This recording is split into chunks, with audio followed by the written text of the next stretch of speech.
Hello, and welcome to the STARChronicle Series, Explorations in SAP S4HANA for the Digital Learner. I'm Adam Dabrowski, and I'm with the STAR Scholars Program at St. Joseph's University. Today we'll be stepping into the sourcing and procurement suite of SAP's newest software, S4HANA, to examine the procurement process. If your professor has provided you with a procurement process script, you may use it to follow along as we complete the various steps of the procurement process. The agenda for this session is broken down into two sections, concept and application. In the concept section, we'll start with a brief overview of the procurement process in SAP S4HANA, followed by an explanation of our Global Bike Incorporated scenario, a review of the SMART framework as it pertains to the procurement process, and finally, a listing of the transaction codes needed for the procurement process. In the application section, we'll log into SAP S4HANA and complete the procurement process for ourselves. As an overview, the procurement process takes place in the Sourcing and Procurement suite of SAP S4HANA and is used to procure or purchase material from a vendor. This process can be used to purchase trading goods, raw materials, or any other type of product that you wish to procure from a vendor. The procurement process is also known as the Procure-to-Pay process. In this session, we will once again be stepping into the role of Global Bike Incorporated to see how each step of the procurement process is carried out within SAP. As a wholesaler and producer of bicycles and bicycle accessories, Global Bike Incorporated, GBI, must purchase finished bicycles from its vendors that will be held as inventory until they are later sold to customers. GBI is looking to expand its product offerings to customers and plans to purchase 100 of the brand new DXTR Deluxe Touring Bikes from Olympic Protective Gear, a vendor based in Atlanta, Georgia. To examine the various components of the procurement process, we will use the SMART framework. The first step in the SMART framework is S, which stands for Organizational Structure. There are a few terms pertaining to organizational structure to understand before we can get into the procurement process. The first of these terms, client, represents the database of the company that you are working for. Because we are Global Bike Incorporated, we are assigned a 3-digit client number by SAP that needs to be entered anytime we want to access the GBI database. The second piece of structure is the company code, or user. This designates the general ledger of the company that we are working for. Because we are working for Global Bike Incorporated, each employee is assigned an individual company code, or user, that specifies their general ledger and system authorizations. The purchasing organization identifies the country in which we are transacting our purchase. As GBI's purchase from Olympic Protective Gear is being transacted in the United States, we will be using a purchasing organization of US00, which signifies the United States. And lastly, the purchasing group. The purchasing group identifies the group of purchasing agents who will facilitate the purchase. Purchasing groups are divided up by continent, and we will be using the N purchasing group, which stands for North America. The second step in the SMART framework is M, which stands for Master Files.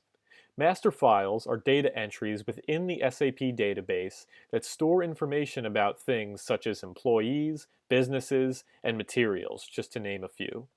For example, if you have an Amazon account, the info that you entered when you first created your account, like your name and address, serves as your master file within Amazon's database. When you sign in and make a purchase, your master file tells Amazon things like who made the purchase, how will you be paying for the purchase, and what address the order will be shipped to. The first SAP master file pertaining to the procurement process is the Subsidiary account payable. Every time a purchase is made from a vendor on account, the amount of the purchase is entered as a credit in the vendor's subsidiary account payable.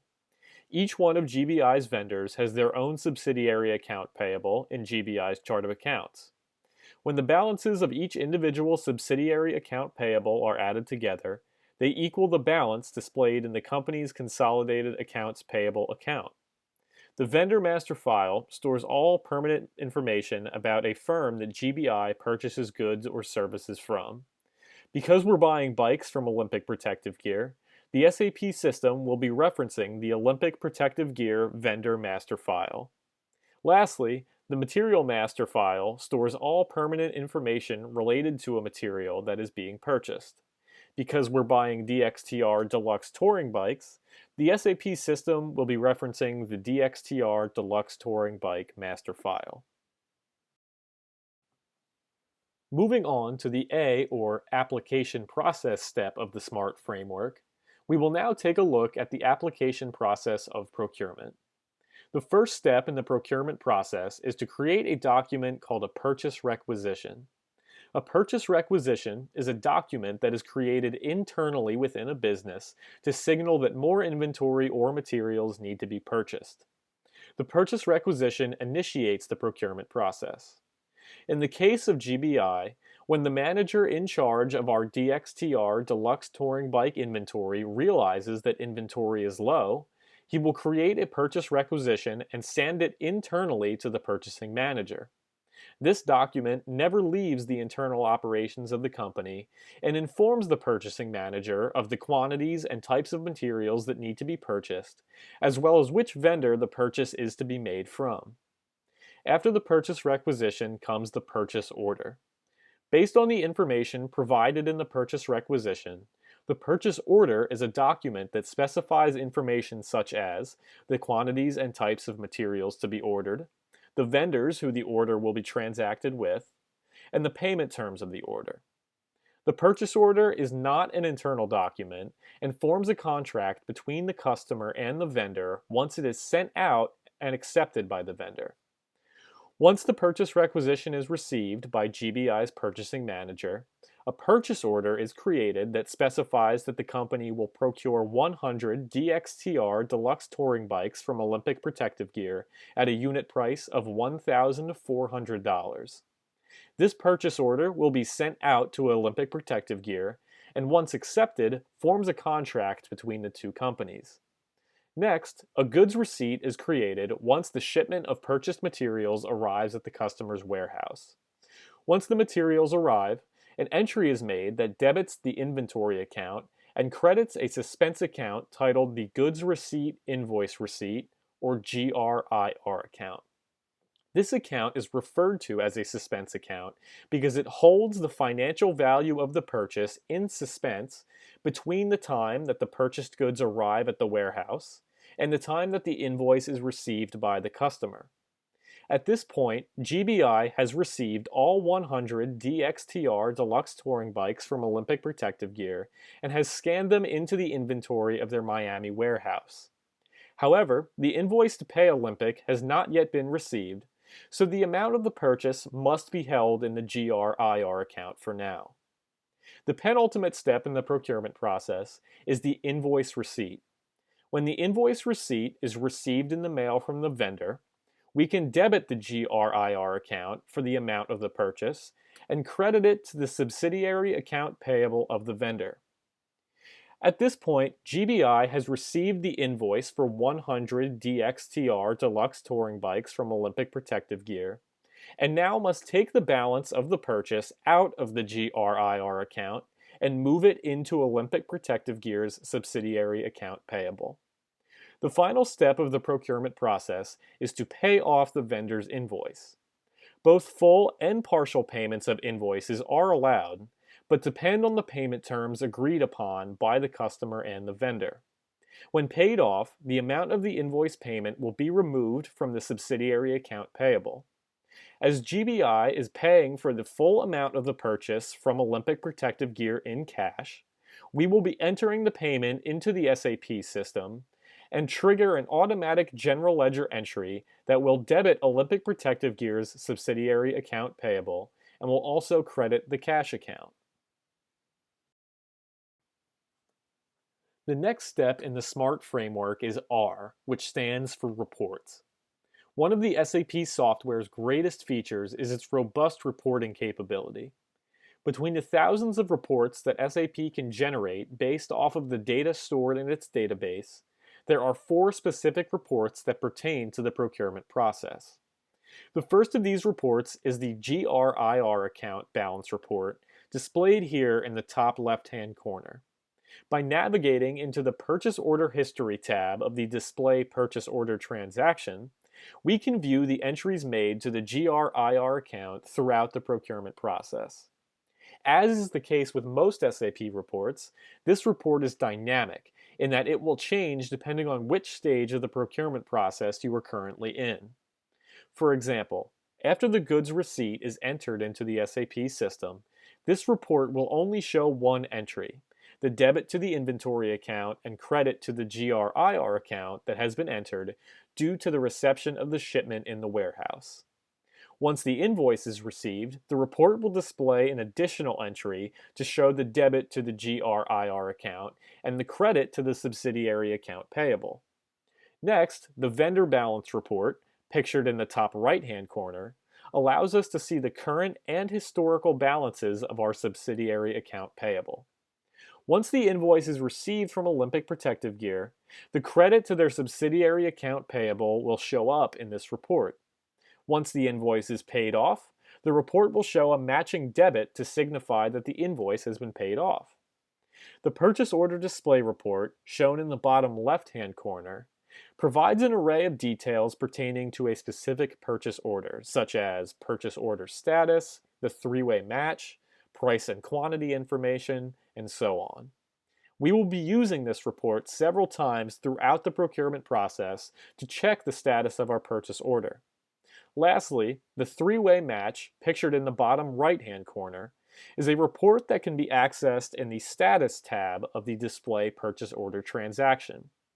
The three-way match is a key touchpoint for auditors, as it allows them to verify that the quantity and price of goods ordered matches up with the quantity and price of goods received from shipment, and that matches with the quantity and price of goods invoiced for by the vendor. If the three-way match displays balances that are inaccurate, it may be a red flag to auditors that tells them that they may need to acquire more information about the purchase order. The last step in the SMART framework is T, which stands for Test Controls. In this step, we will undergo a mini audit to evaluate the completed procurement process. The evaluations completed in this step are done to assure the accuracy and completeness of the SAP system's ability to facilitate every step of the procurement process. For gathering more information on the employee who authorized the purchase, we may want to drill down and locate the audit trail within the process. To ensure the accuracy of the three-way match, we may need to assure ourselves that all information presented in the three-way match is accurate. In review of the entire process, we will want to examine every step of the procurement process to see where authorization may have been needed, and if authorizations were given by the proper user. The last thing we need to do before we log into SAP S/4HANA is review the transaction codes necessary for the procurement process. Every transaction in the SAP system is identified by a unique code number called a transaction code, or a T code for short. SAP allows for users to enter these unique code numbers as another means of navigating directly to a transaction.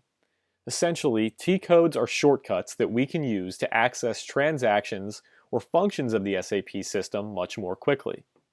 Once we log into SAP, we will add these T codes into our favorites folder for ease of access. The first of these transaction codes is MMBE, which allows us to view the inventory of our DXTR Deluxe Touring Bike. Next, FK10N enables us to view the balance in our Olympic Protective Gear's subsidiary account payable. ME51N is the transaction that allows us to create a purchase requisition within the SAP system. ME21N allows us to create a purchase order and send it to our Olympic Protective Gear vendor. ME23N enables us to go back and view our previously created purchase order along with some of the reports discussed in the R step of the SMART framework, such as the GRIR account balance and the three-way match. T-code MIGO allows us to enter a goods receipt once we've successfully received a shipment of our DXTR Deluxe Touring Bikes into our Miami warehouse. Once we receive the invoice from Olympic Protective Gear for those DXTR Deluxe Touring Bikes, we will use T-code MIRO to enter that invoice into the SAP system. Finally, to pay off the invoice sent by Olympic Protective Gear, we will use T-code F-53 to complete that payment. Now that we've completed the concept section of our procurement session, and you've learned a little bit about the background of the procurement process and how it works, we can move on to the application section and log into SAP S/4HANA to complete the procurement process for ourselves. Hello everyone, and welcome to the application portion of our STARChronicle procurement process session. As you had just seen in the concept section, we went through some of the background of the procurement process, some of the terms, the SMART framework, and we learned a little bit about how this process actually is carried out in SAP. Now we will actually be going into SAP, logging in, and going through each step of the procurement process to see how it works. So the first thing we want to do is log into SAP, and there's a few different ways of going about that. The first of which, if you have the SAP logon icon on your desktop, this blue and yellow chevron icon, you can go ahead and double click on that. If you don't, there are two other ways, one of which is down here in the bottom search bar. You can go ahead and click and simply type in SAP, and the SAP logon app will appear here. Or you can click in your Windows Start menu and scroll all the way down to S, where you can find the SAP front end folder. If you click in here, you can find SAP logon here as well. So we can go ahead, and whichever way you're clicking into that app, you can go ahead, and it might take a second or two to boot up. And what you'll get is this GUI instance window, is what we call this. Now the first thing we want to do, so we make sure we can see everything, is click this maximize icon in the top right. And there are a couple things we want to note in this instance window before we get to log in. The first of which are these workspaces. Two of them should show up on your instance screen, one of them being local, and the other UW Milwaukee UCC. This is the one we want, is this UW Milwaukee, and that's because all of our instances and all of our servers are housed in Milwaukee at the University of Milwaukee, Wisconsin. If you are clicked on local, you won't see any of these instances here, so we want to make sure that we're clicked on UW Milwaukee. And you see to the right here, under all this connection section, each one of these little instances here, as we like to call them, represent a different server for a different SAP product. So for example, this BH1 here is an instance for SAP Business Warehouse. DS1 is an instance for SAP ERP IDES, but the one that we're looking for is an instance for SAP S/4HANA. And to find that one, we're going to scroll down to about halfway down the list until we find Hartley. This is the instance that we're looking for and the instance that we're going to be using to complete the procurement process. So once you have that highlighted, you can go ahead and double click. And what will be brought up is the login window. Now, if you think back to the concept section of our procurement session here, you remember that we talked about a couple different pieces of organizational structure. And that was a client, a user, a password. So the first thing we always want to do is we want to make sure that we're logged on to the correct instance here. So if you look under the information section, you can go ahead and see that we are using an SAP software that is running a Global Bike 3.2 client, and it's confirming that we're in the SAP S/4HANA system here because it says welcome to SAP S/4HANA. So the first thing we want to do is we want to enter our client number in. Now, if you remember back to that concept section, we can remember that the client represents our database. It's the database we're working out of to complete these different processes.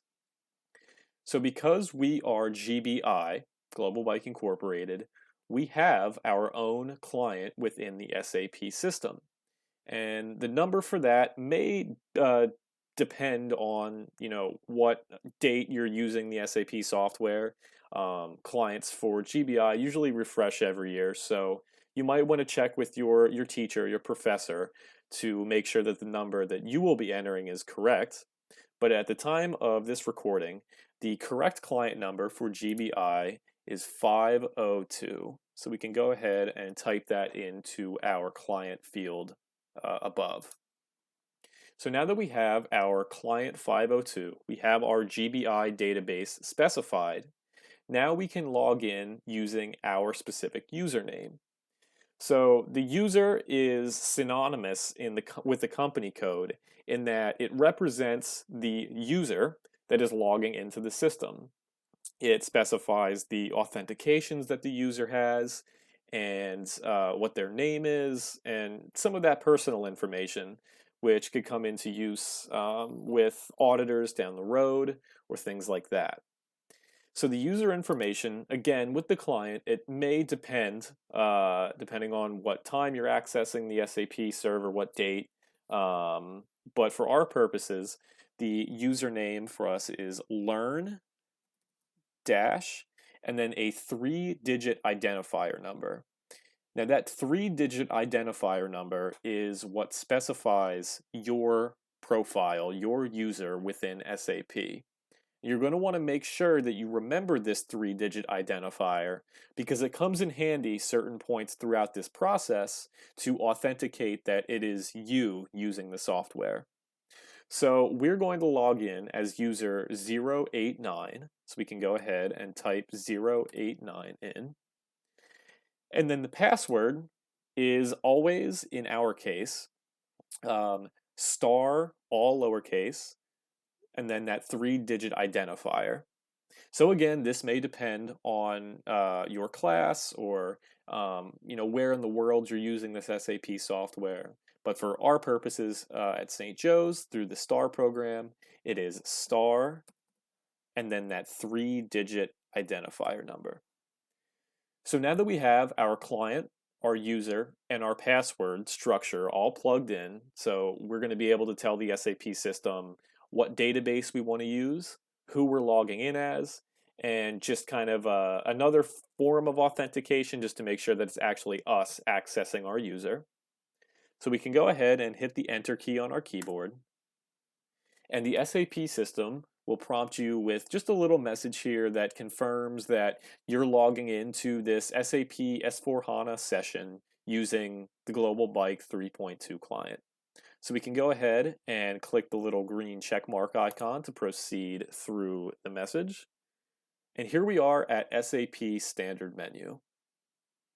Now the SAP Standard Menu is what I like to call the jumping off point for all of SAP.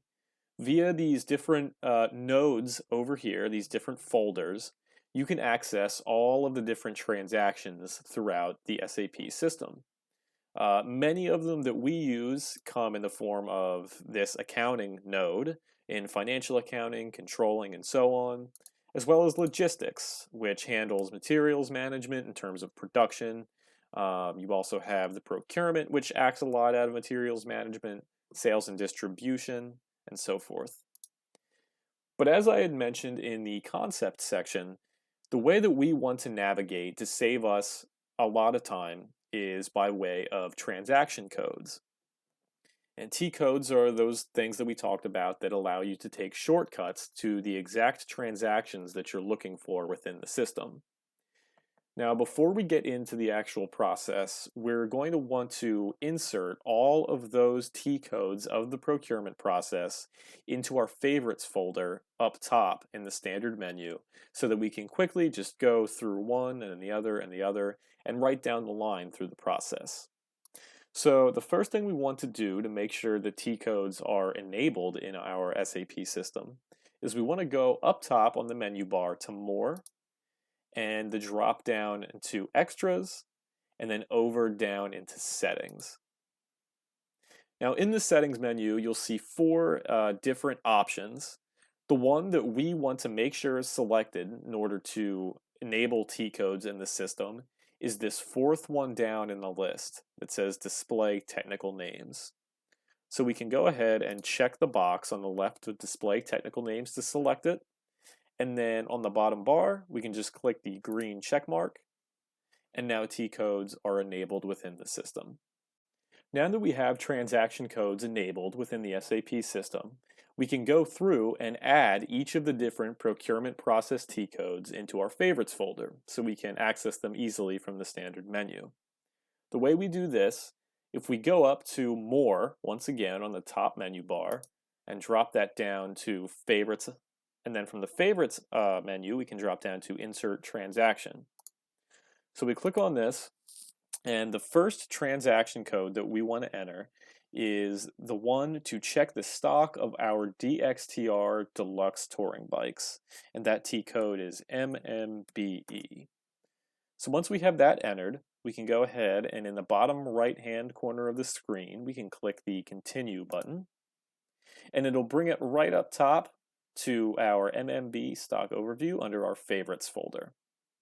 So we can repeat that process for the rest of the transaction codes, the second one down being FK10N to view the balance of our Olympic Protective Gear subsidiary account payable. You can enter through. And from there, we drop down favorites, insert transaction, ME51N to create a purchase requisition, more, favorites, insert transaction, here ME21N to create a purchase order. Then we enter in the transaction code to go ahead and display that purchase order, which is ME23N. Go ahead and click the continue button.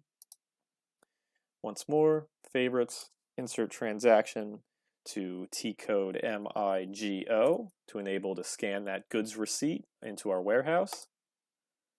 And up next, we want to do T-code MIRO, which is to put the invoice that we've received into the SAP system.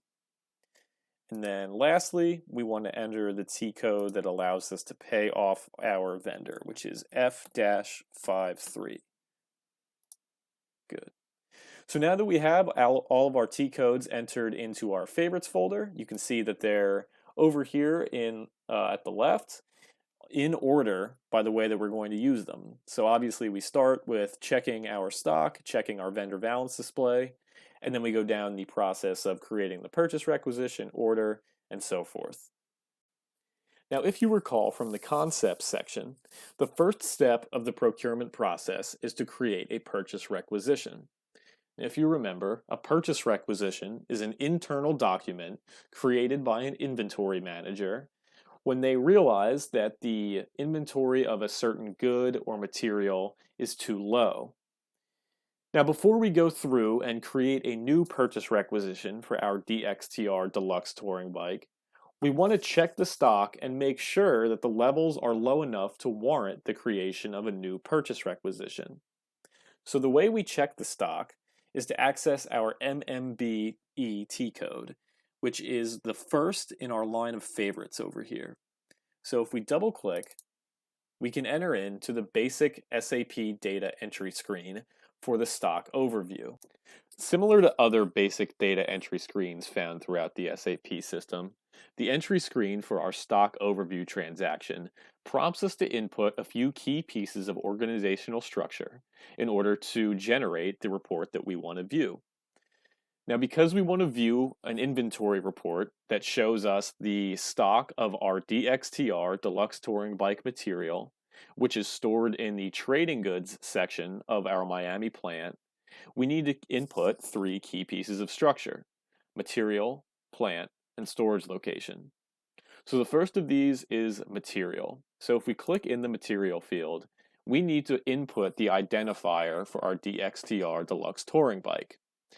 Essentially, an identifier is the name that the SAP system gives to a specific material or vendor or any other kind of file in order for it to be able to be picked from the SAP database.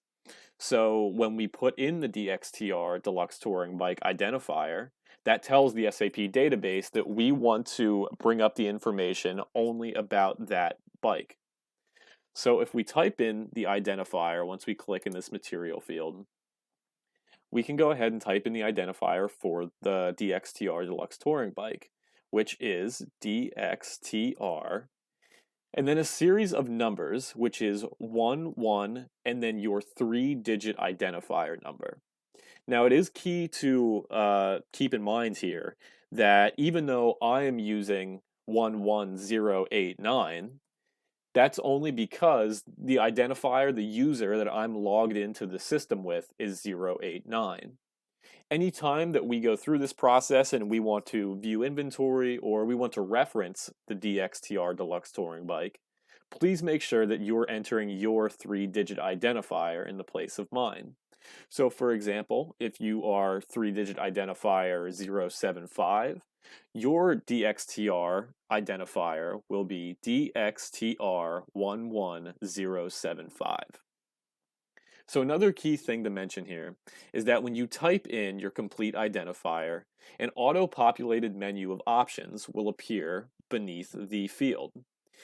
Now, even though the one that we want to select is the first option that shows up, we don't want to click in this menu because there might be a slight chance of us accidentally clicking the one underneath it, which looks exactly like the identifier above, just -10.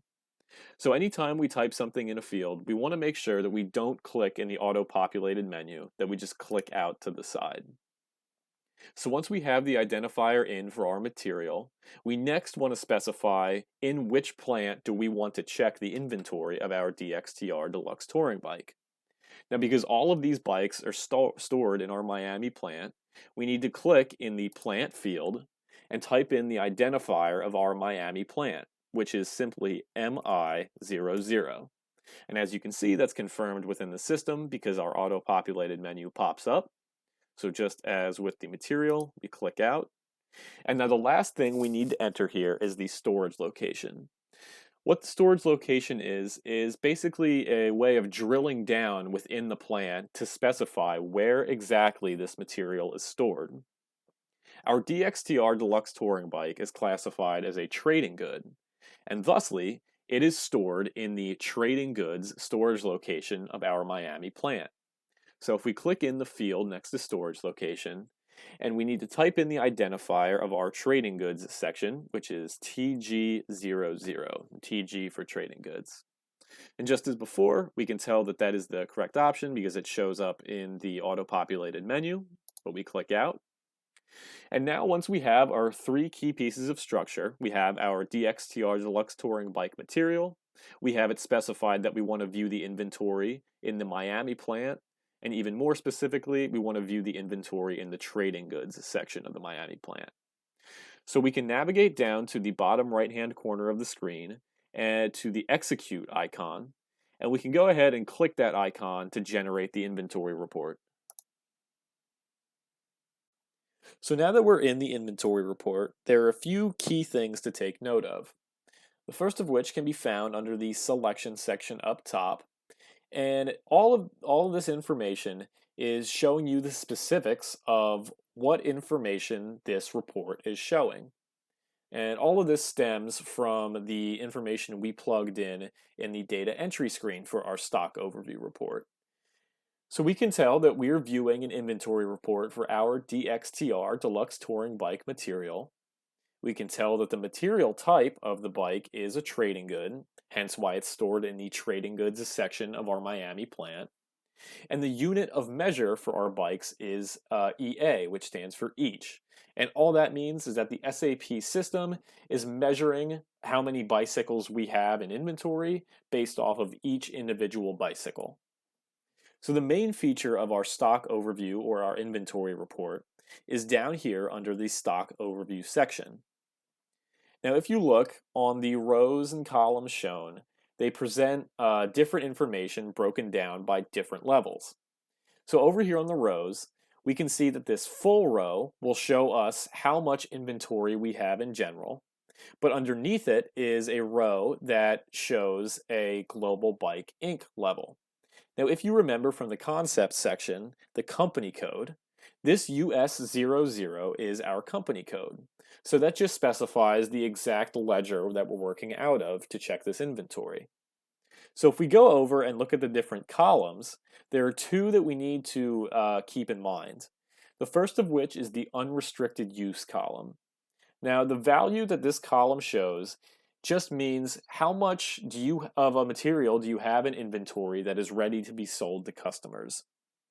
So if we had, say, 100 bikes left over from a previous order that were ready to be sold and that were being held in inventory, this unrestricted use column would show a value of 100, or however many bikes you had in stock. However, if you go over to the on order stock column, the value that's shown here will be a little bit different. So say you've contracted out to a vendor and you've purchased 100 deluxe touring bikes. Now, if those deluxe touring bikes have been ordered but have not yet arrived at the warehouse, they would show up under this on order stock column. So as we go through the procurement process, we'll occasionally check back to keep checking the stock of this bike and see how values change between these two. Now, because there is no value there currently, all that means is that there is no inventory of our deluxe touring bikes in our Miami plant. So the creation of a purchase requisition to buy more is completely justified. We need more stock levels. So now that we're done examining this report, we can go up top to the right-hand corner where it says Exit, and we can click that button to return back to the SAP Standard menu. Now that we're back at Standard menu, there's one last thing that we need to check on before we go ahead and create our purchase requisition, and that is to check the balance, if there is any, in the subsidiary account payable of our Olympic protective gear vendor.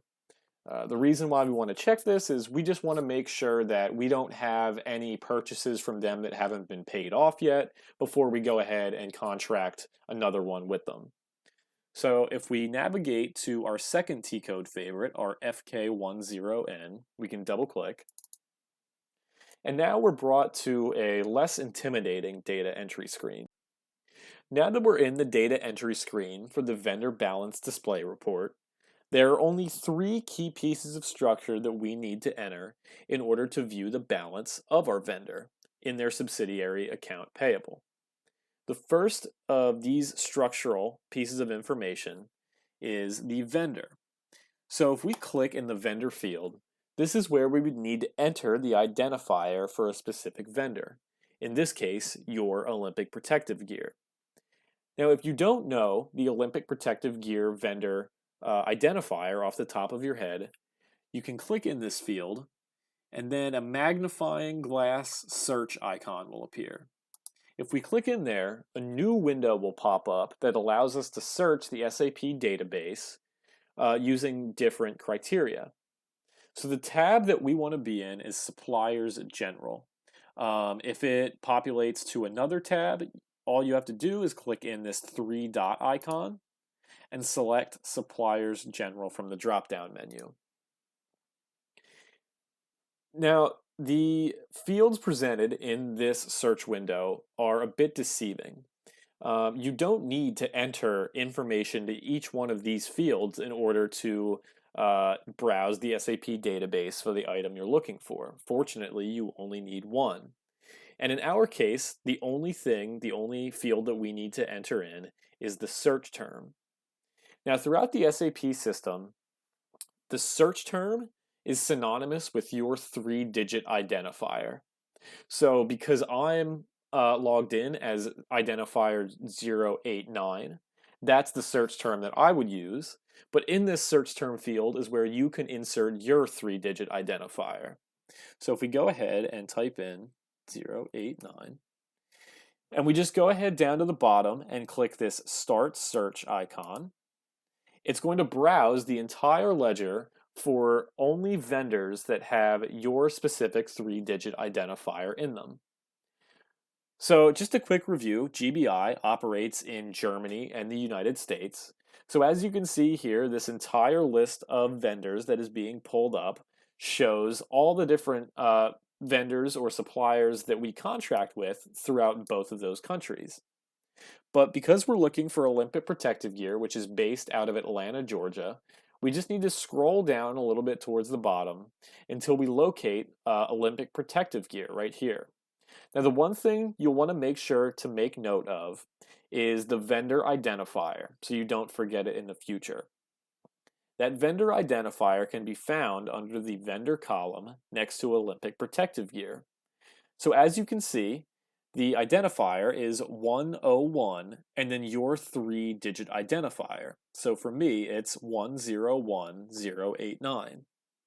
So once you have that located, you can go ahead and double click on it, and the vendor number populates in your vendor field.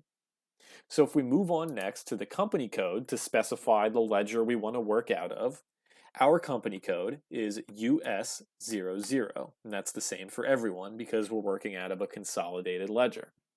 So if we click out of the auto-populated field, we only have one left that we need to enter, which is the fiscal year. And in this field, you'll enter the current year. So because it's currently 2020, I will enter 2020 into the fiscal year field.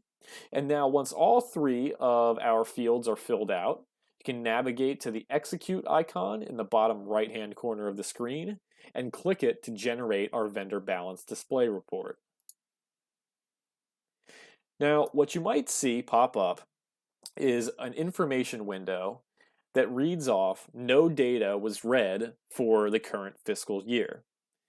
Now, some of you may think that this is some error within the system and you might have typed something in wrong in the data entry screen, but in fact, that is not the case. The reason why you're getting this information window is because there is currently no balance to display within the vendor account. So later on in this process, when we actually put this purchase on credit, you'll see the credit balance of the purchase order will show up here. But for now, you don't need to worry about it. All you need to know is that right now we do not have any balance in our Olympic protective gear vendor account. So we can go ahead and click out of this by clicking the continue button. And then to navigate back to the SAP standard menu, we can go ahead and click the exit icon up here in the top right-hand corner. Now that we're back at SAP standard menu, we can go ahead and move into the step of the creation of the purchase requisition.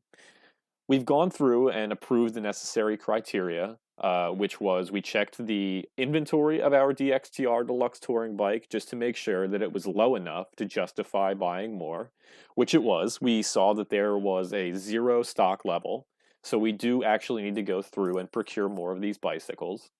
And then we also went in and checked the balance in the vendor subsidiary account payable for our Olympic protective gear to make sure that we don't have any outstanding balances. So we've cleared both of those things, and now we can navigate to our ME51N T-code favorite to create our purchase requisition. Now that we're in the transaction to create our purchase requisition, there are a few things that we need to do to get this set up in order to be able to enter the correct information in. The first of which is we need to close this user interface for the purchase requisition. This is kind of a help window. If you were going through this and you weren't familiar with it, this could be able to guide you through the process. But for our needs, it's not needed.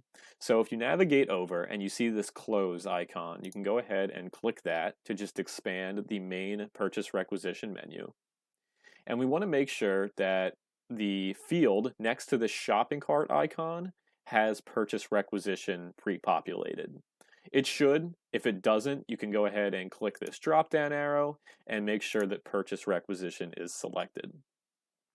Now with most of these screens, they're divided up by these little tabs over here, or these little sections. So the first of which is a header, and the second of which is item overview. So we want to make sure that item overview is open for us because that's where we're going to enter the majority of our information for our purchase requisition in terms of what we're going to be ordering, who we're going to order it from, and so on. So next to item overview, there's going to be an expand icon. So we can go ahead and click on that to expand our item overview section. And as you can see, a spreadsheet-like format pops up with different columns that specify different information. So the first of which that we want to focus on is the material. And in this little line item here under material, this is where we're going to enter the material that we wish to create a purchase requisition for, which is, of course, our DXTR Deluxe Touring Bike. So if you remember from the previous step, our DXTR Deluxe Touring Bike, the identifier for it, is DXTR11 and then your 3-digit identifier. So in my case, it will be 089, but in your case, it will be whatever your 3-digit identifier is. So once we have our material filled out, now we need to navigate over to the quantity column, and we need to specify how many of these bikes we want to purchase from Olympic Protective Gear. So for our order, we are basing it off of customer demand, and since that demand is relatively high, we want to order 100 of these bicycles. We think we'll be able to turn them around quickly, as well as keep a little bit of a safety stock in our inventory in case sales go over what they're projected. So we can go ahead and type in 100 under quantity. And now next, after we've specified what we want to order and how many, now we need to tell the system when we want to get this order to our warehouse. So the way we do that, if we navigate over a few columns to delivery date, we click in the field, we can go ahead and click this little drop-down search icon here on the right, which will bring up a calendar view. Now, because Miami and Atlanta really aren't that far apart, and we kind of need these bikes pretty soon, we're going to put the delivery date as 1 week from today. So for my purpose, because this video is being recorded on the 4th of April, 2020, a week from today is the 11th. So we can go ahead and click that for our delivery date, 1 week from today. And now we want to specify where exactly do we want these bikes to arrive to. As I mentioned before, our DXTR Deluxe Touring Bikes are stored in our Miami plant. So under the Miami column, we can type in the identifier for our Miami plant, which is MI00. And then within that plant, we want to specify that these bikes need to arrive to the trading goods section or the storage location. So we can type in the identifier for our trading goods storage location. And now next, in this PGR group, which stands for purchasing group, we need to enter a piece of structure. If you think back to the concept section, you'll remember that the purchasing group is kind of the location in which we're doing this purchase.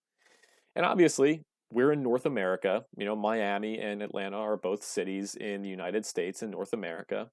So in here, we can go ahead and type in the identifier for our North American purchasing group, which is N00. We can expand this column here by clicking and dragging. And the last thing we need is to specify from which vendor we want to procure these bikes from. Now, because Olympic Protective Gear is the only vendor that sells these deluxe touring bikes, we need to specify within the system that we want to contract with Olympic Protective Gear to purchase these bikes. So if we scroll over a little bit using this bottom bar to the desired supplier column, in this first line item, we can go ahead and type in our supplier identifier for our Olympic Protective Gear, which, if you remember back, is 101 and then your 3-digit identifier. So again, for my purpose, my Olympic Protective Gear identifier is 101089. So once we have all of these key pieces of information in, we have our desired supplier, purchasing group, storage location, plant, delivery date, quantity, and scrolling over to make sure that it's the correct material. All you have to do is go ahead and hit the Enter key on your keyboard once to kind of run it through the system and make sure everything checks out. And it does. But one thing to note is that you get this soft code error, we like to call it, in the bottom left-hand corner of the screen. And this soft code error asks you, can this delivery date be met? This is a show of the controls within the SAP system that give you kind of just a safety net, if you will, that just to confirm that even though it is a week away, we want to make sure physically that this delivery date can be met. Maybe you could have put in a delivery date of tomorrow by accident, and overnight shipping wouldn't be approved for this. So this is just the SAP system giving us a heads up to make sure that we're confident that that delivery date is correct. And it is. We are sure that these bikes will be able to arrive to our factory in a week's time from Atlanta. So what we can do now is navigate to the bottom right-hand corner of the screen to the Save icon. A soft code error is one that can be entered through, and that's not going to give us any trouble. It's just a heads up. So we can go ahead and click the Save icon to save and create our purchase requisition through that error. And now the soft code error changes into a confirmation message, and it tells you that your purchase requisition has been saved or created with this number. Now, throughout this process, every time we go through a step and create a purchase requisition or a purchase order or a goods receipt, it will have a specific number identifier that goes along with it, which just specifies within the system. It's just an ordered system, and every purchase requisition gets its own identifier. So you are going to want to write this number down because we might need it for later steps to reference, and it'll be easier to have that written down in front of you instead of having to go through the system to search for it. So once you have your purchase requisition number saved, you can go ahead and navigate to the exit icon in the top right-hand corner of the screen and click it to return to the SAP standard menu. We want to make sure throughout the different steps of the procurement process that the SAP system is acting correctly. It's scanning items into inventory when they've arrived and not beforehand, not after the fact. And we also want to make sure that correct balances are being posted at the correct time to the correct vendor subsidiary account payable. So after each one of these steps, we're going to go through a quick kind of two-step process, which is to check the inventory using MMBE and check the balance in our Olympic Protective Gear account payable to make sure that balances in there are correct, they haven't been posted early or anything like that. So the first thing we can do is navigate to our MMBE T-code favorite. And now the nice thing is the SAP system is starting to get to know you as the user. And it's going off of the information that you've plugged in before. So it assumes that you're trying to view inventory for your DXTR bike in the Miami plant in the trading goods storage location.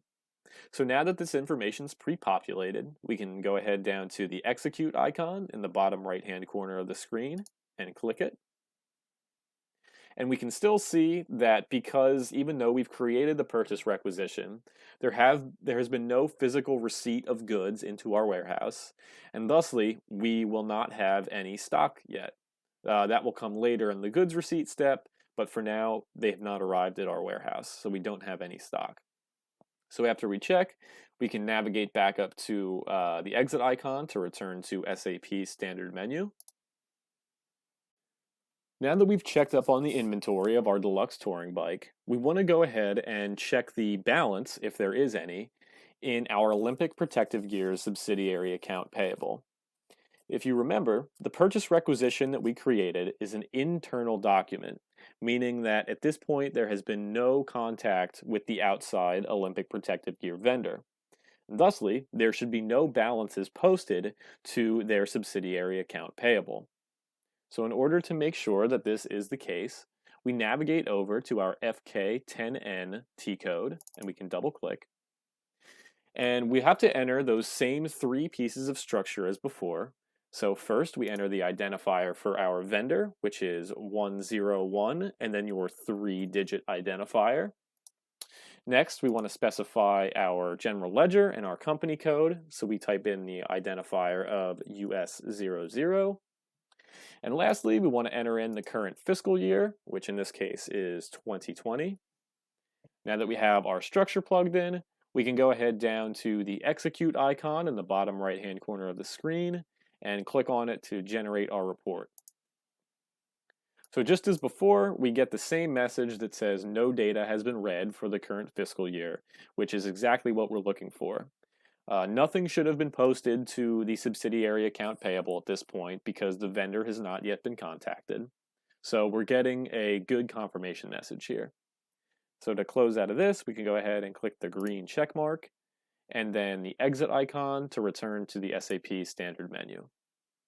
At this step in the procurement process, the purchase requisition has been created by the inventory manager once he realized that inventory for our DXTR Deluxe Touring Bike was low, and he sent it off to the purchasing manager, who now will review the requisition, make sure all the information checks out, and if so, he will create a purchase order that will specify the types of goods they want to order, the quantities of those goods that they want to order, payment terms, things like that.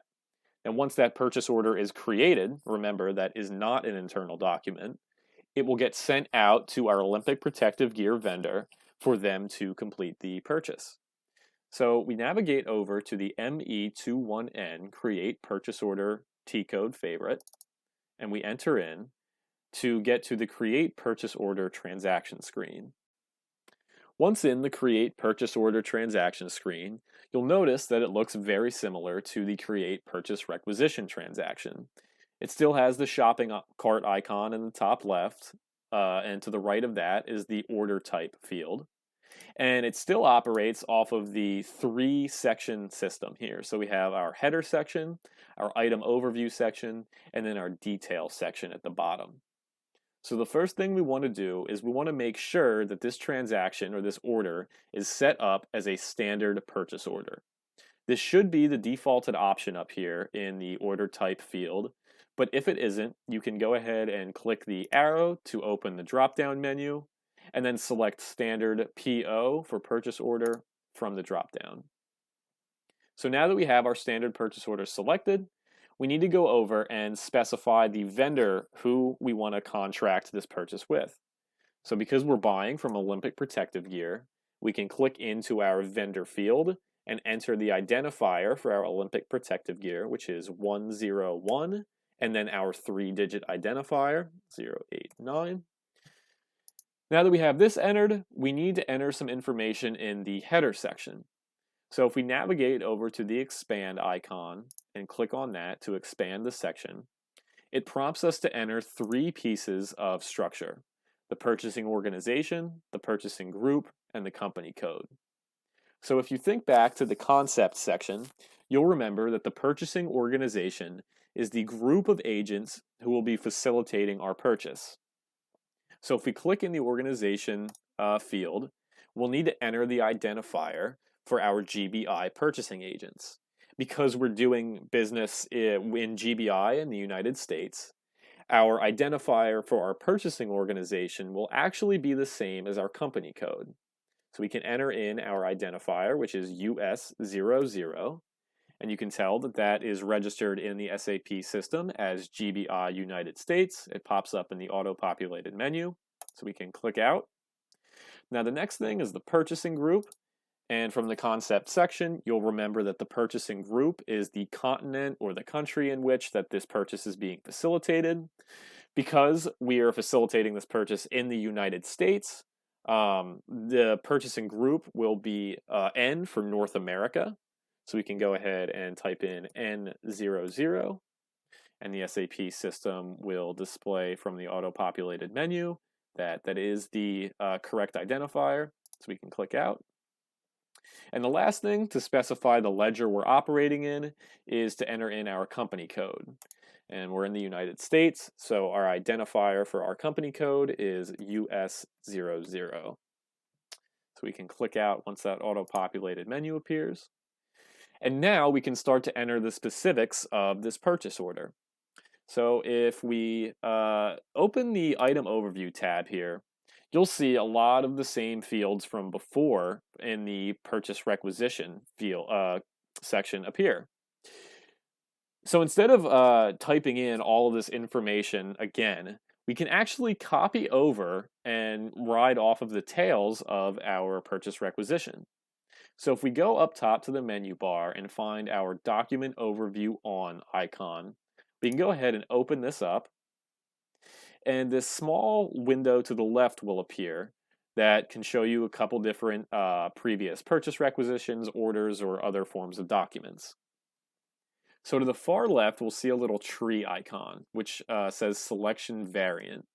So if we click that arrow, it's going to drop down a few different options for us to copy information from.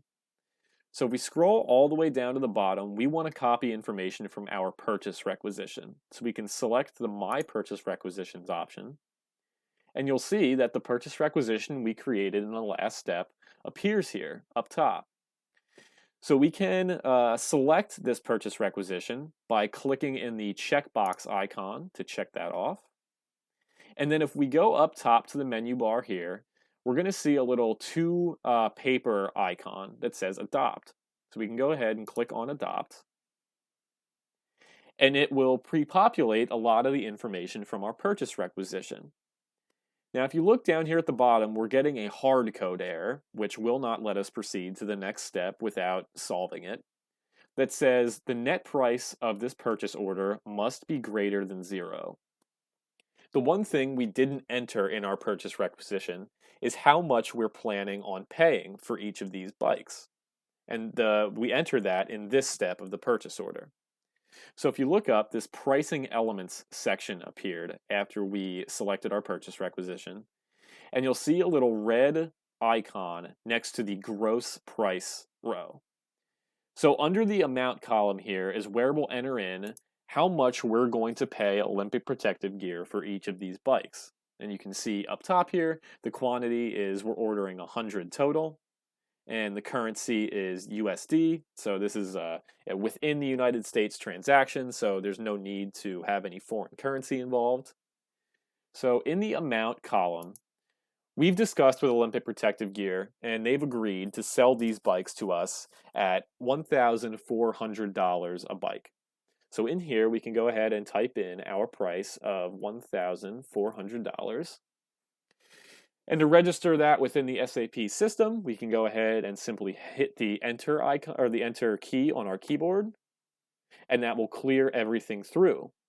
So now that you'll see that the system has not only accepted the gross price per bicycle of $1,400, but it's also multiplied that by the quantity of 100 to get a net purchase order value of $140,000. So now we have our pricing set up, we've specified the quantities and the types of materials that we want to order.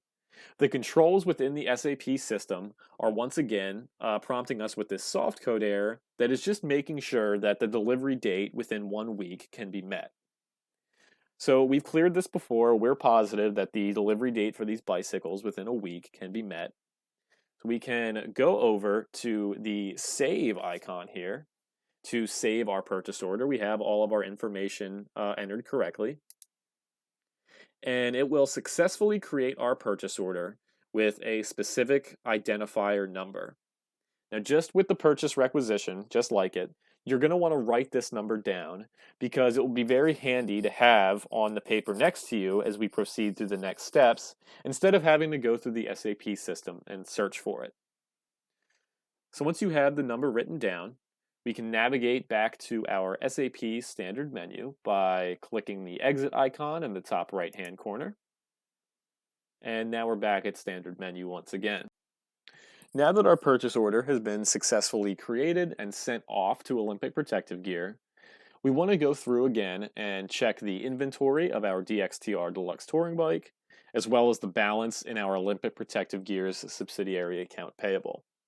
So we navigate over to the MMBE Stock Overview T-code, and we can see that once again, our structural information has been pre-populated by the system. So all we have to do is click the execute icon in the bottom right-hand corner. And now we'll see our first change to our inventory.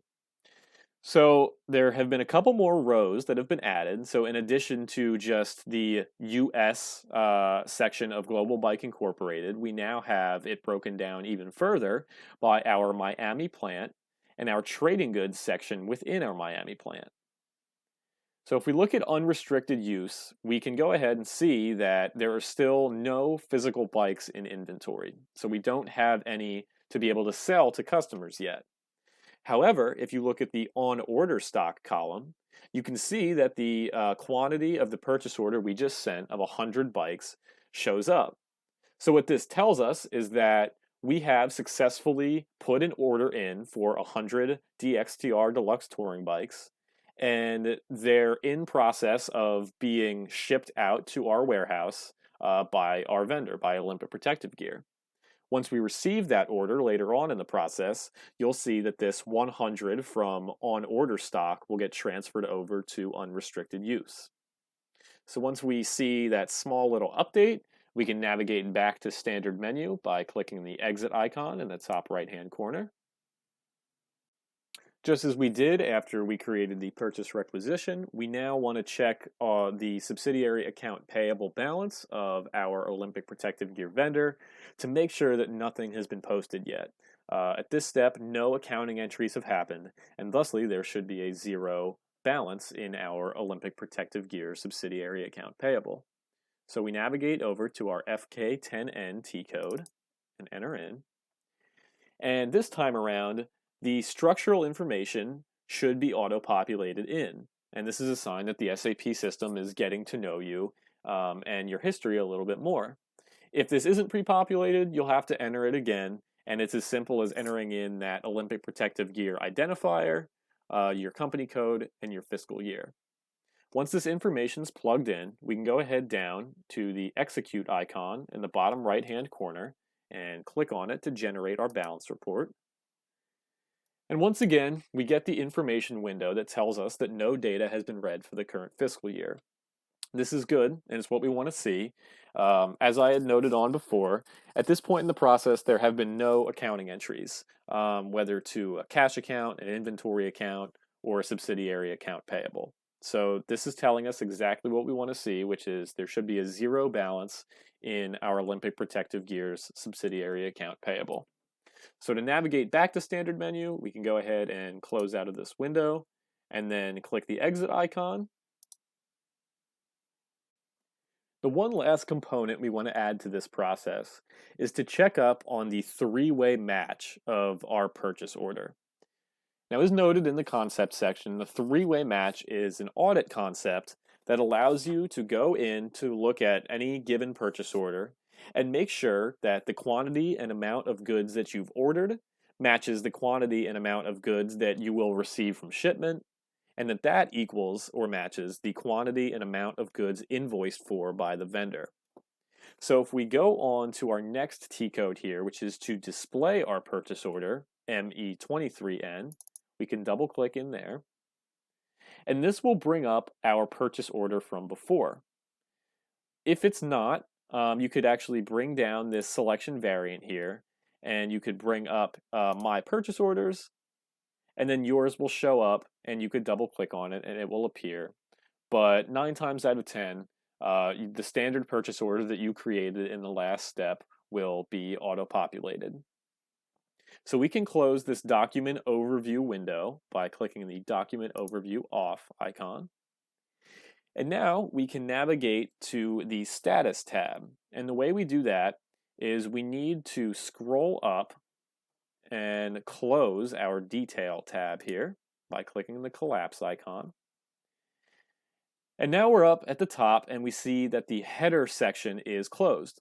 So if we click the expand icon, we'll be able to find the status tab next to our organizational data. So right here. So if we click on the status tab, it'll bring us up to view the three-way match.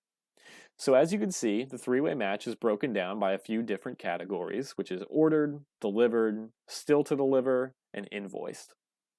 At this point, after we've created our purchase requisition and our purchase order, we've successfully ordered 100 of our deluxe touring bikes at a net value of $140,000. That's the price per bike of $1,400 multiplied by the quantity of 100. But if we go down, we can see that the delivered row shows a value of 0, and that's because these bikes have not yet been delivered to our plant. And that's made evident by the 100 and the 140,000 values in the still to deliver row. Now, once those items are delivered to our warehouse, this will show 0, and then our delivered will show the value of 100 and 140,000.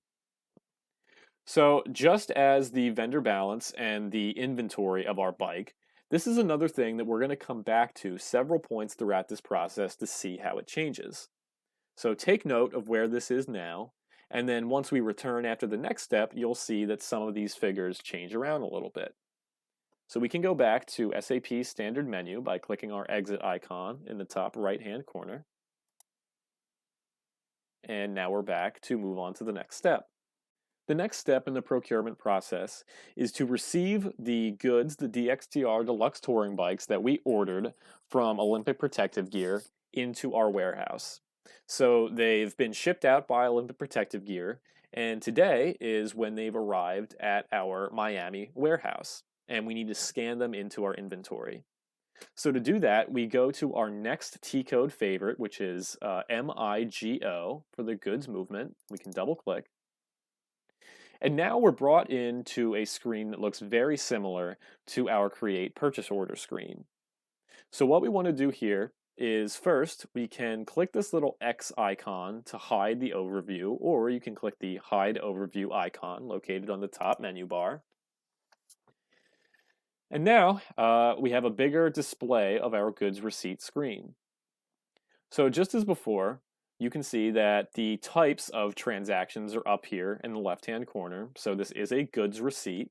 That should be defaulted. If it's not, you can click the drop-down arrow and select goods receipt from the menu.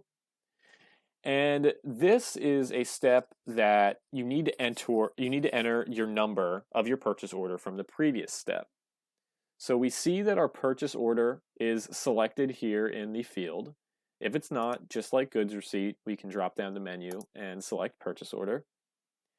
And now we need to enter our purchase order number in this field right here.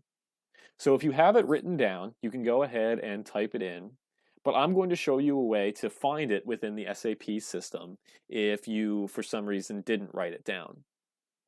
So if we click in the purchase order field and find our magnifying glass search icon, we can go ahead and click. And this will open up a window that allows us to search for our purchase order. Now, just as we had in previous steps, we'll enter a few pieces of criteria to be able to locate our order number. But we need to go by a different set of criteria.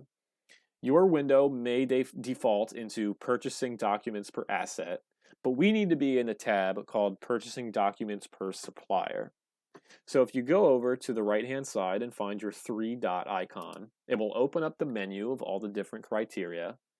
And we can find about halfway down is the Purchasing Documents per Supplier option. So we can go ahead and click on that. And now it brings up a different set of criteria for us to work with. Now what we want to do here is we want to search by our vendor. So in this first vendor field, we can go ahead and enter in the identifier for our Olympic Protective Gear vendor, which is 101, and then your 3-digit identifier. Now after you have that entered, all you have to do is go to the bottom of the window and find the Start Search icon and click on it to initiate that search. And you'll find that your purchase order from the previous step will appear. And thankfully, we only have one. As you can imagine, if there were hundreds of purchase orders that went through this vendor, they would all show up in this list here. But fortunately for us, we only have our one. So we go over and we can find our purchase order number here under the Purchase Documents column. We can double click and it will populate it in our purchase order field in the goods receipt screen. So to confirm this with the SAP system and bring up the information we're looking for, hit the Enter key on your keyboard and it will register all the information. And as you can see, in the General tab here, in the General section, it'll bring up the document date, which is today's date, and our vendor is our Olympic protective gear. And we can see in the middle section, the first line item is it shows our deluxe touring bike, and it shows that the quantity that's being transported is 100. It's going into the trading goods section of the warehouse, and so on. So in order to register this goods receipt and scan it into our inventory, we need to click this OK checkbox right here to select it. But you'll notice that right now we can't. And that's because our material tab, our material section down here is open.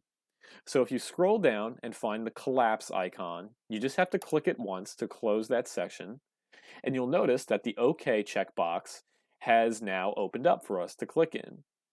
So we'll check this off to signify that all 100 of these deluxe touring bikes that we ordered have arrived at our Miami warehouse and are successfully being scanned into the trading goods storage location. So now that we have our OK box checked, we can go to the bottom right-hand corner and find our post icon to post this into the SAP system. So we can go ahead and click on that. And now you'll see that a confirmation message appears that says a material document followed by a number has been posted into the SAP system. Anytime you hear the word document, you should automatically associate that with an entry, with an accounting entry. So now that we've posted this goods receipt, we know that a document, an accounting entry, has been posted to our inventory account. So you want to go ahead and write this number down, just as with the others. It's going to come in handy later. It'll be nice to have right in front of you on your paper. And after you write that down, we can navigate back to the SAP standard menu by clicking the exit icon in the top right-hand corner of the screen. Just as after each step before, we want to go back and check the inventory of our bike. We want to check the balance, if there is any, in our Olympic Protective Gear subsidiary account payable. And we also want to check up on the three-way match of our purchase order. So if we navigate over to the MMBE stock overview T-code, we're going to view the inventory of our material. Now, this information may be pre-populated for you. For me, it is not. If it's pre-populated, you can simply go down and click the execute icon, and that will generate the inventory report for you. If you're like me and it has not pre-populated, all you have to do is re-enter in the identifiers for your DXTR Deluxe Touring Bike, your plant, which is MI00, and your storage location, which is Trading Goods, or TG00. Once you have that structure in, you can click the execute icon to generate the report. And now you can see that the number of our purchase order, the quantity of 100, has been swapped over from the on order stock column over to the unrestricted use column. Now what this signifies is that 100 of the bicycles that we've ordered are no longer in transit, that they've actually arrived and been scanned into our inventory of our warehouse. So now we have 100 bikes that we can sell to customers. We can ride them on our own if we wanted, but we have 100 physical deluxe touring bikes in our inventory. So now that we've checked up on this and we can see that our unrestricted use column now has that quantity of 100, we can navigate back to the SAP standard menu by clicking the exit icon in the top right-hand corner. The second thing we want to do in our process is to check to see if there have been any updates to the balance in our Olympic Protective Gear's subsidiary account payable. If we navigate over to FK10N to view our vendor balance display, our information for our Olympic Protective Gear will be pre-populated into these fields. If it isn't, you just have to simply enter it again. And we navigate to the execute icon to generate the report. And we still see that no postings have yet been made to our Olympic Protective Gear subsidiary account payable. And this is solely because even though we've received the deluxe touring bikes in our inventory at our warehouse, we have not yet received an invoice from the vendor. Now, once that invoice is received in the next step, this is where you'll see changes to our balance. But for now, there's still a zero balance in our Olympic Protective Gear subsidiary account payable. So we can go ahead and click the green Continue check mark and the exit icon to return to SAP Standard Menu. The last thing we need to do before we can move into the invoice step of the procurement process is to check up on the status of our three-way match of our purchase order, as well as take a look at the accounting entry that was posted to the ledger. So if we navigate over to our display purchase order transaction, we'll view our display purchase order screen, which comes pre-populated with our purchase order, and as well as the status tab that we were in before, which nicely displays the three-way match. If you notice, there has been a slight modification since the last time that we checked up on this three-way match, and it's that the quantity of 100 and net value of 140,000 that were previously displayed in the still to deliver row have been moved up to the delivered row. And that's because that we have successfully received all 100 of our DXTR bikes into our inventory at our Miami plant, and there are none left in transit or none that are left to deliver. So it makes sense that the full value of the order now shows in the delivered row. Now, the one aspect of this three-way match that has been left out thus far is the invoiced row. The only time that a balance shows in this invoiced row is only after we've received an invoice from our vendor for a purchase. So because we have not yet received the invoice from Olympic Protective Gear for our bicycles, there will not be a balance to display in this invoiced row. After the next step, and we check back with a three-way match, you'll see that the full balance of the order will be displayed. After checking up on the status of our three-way match after the goods receipt step, we now want to take a closer look at the accounting document that was posted after the completion of the goods receipt. So the nice thing is we can access that accounting document from the same display purchase order transaction, but it's found in a different section. So as opposed to the header section where we find the three-way match, we'll have to scroll down to the bottom item detail section. And if that's closed, we can go ahead and click the expand icon located to the left, and it'll take us to the conditions tab, which is where in the purchase order step we entered in the gross price of each bicycle. So if we navigate up to the tab to the right that says Purchase Order History and we click on it, this is where we can find all of the accounting entries that are associated with this purchase order. So if you look, thus far there's one accounting entry that has hit the ledger, and that's the one from our previous goods receipt step. And it shows you a quick summary here of the full net value of the entry, which is $140,000. And it'll show you the quantity, which is 100, as well as the date it was posted on. And this material document column here shows you the material document number that you received in the confirmation message from your goods receipt step. So we can go ahead and double click on this material document, and it will take us to a screen very similar to what we saw before, except this time the document info tab will be open. If it takes you to the general tab, which it might populate you here by default, all you have to do is go over and click on the document info tab, and it will bring you to a screen that shows you a little bit of an audit concept here. So it'll show you who this entry was entered by, on what date and what time the entry was entered, and in what T code the transaction was entered in. So this is important if we were going in as an auditor and checking the authenticity of this goods receipt of this purchase order. But if we wanted to drill down even further into the accounting entry, we can navigate over to this FI Documents icon and click on it. Now clicking on this will make a different window appear that gives us all of the documents associated with this goods receipt. The one that we're looking for is the accounting document, which has your accounting document number here. So we can double click on it to view a conventional ledger display of the goods receipt entry. Here in the general ledger view of our goods receipt entry, we can look at something that looks a little bit more like a traditional accounting entry. So up top, you have your document number, your posting date, the general ledger or your company code in which this entry was posted, the fiscal year, the period, so on. But if we look down here, we can see the entry itself. And the first account that's affected is this inventory trading goods account.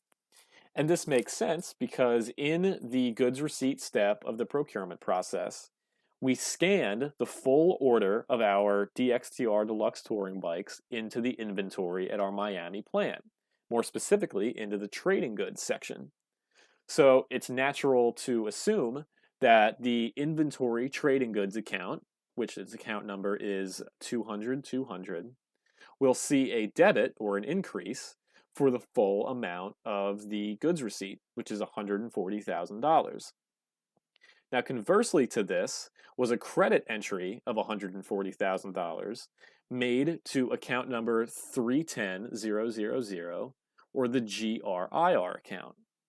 Now, if you remember back to the concept section, we discussed the GRIR or goods receipt, invoice receipt account a little bit.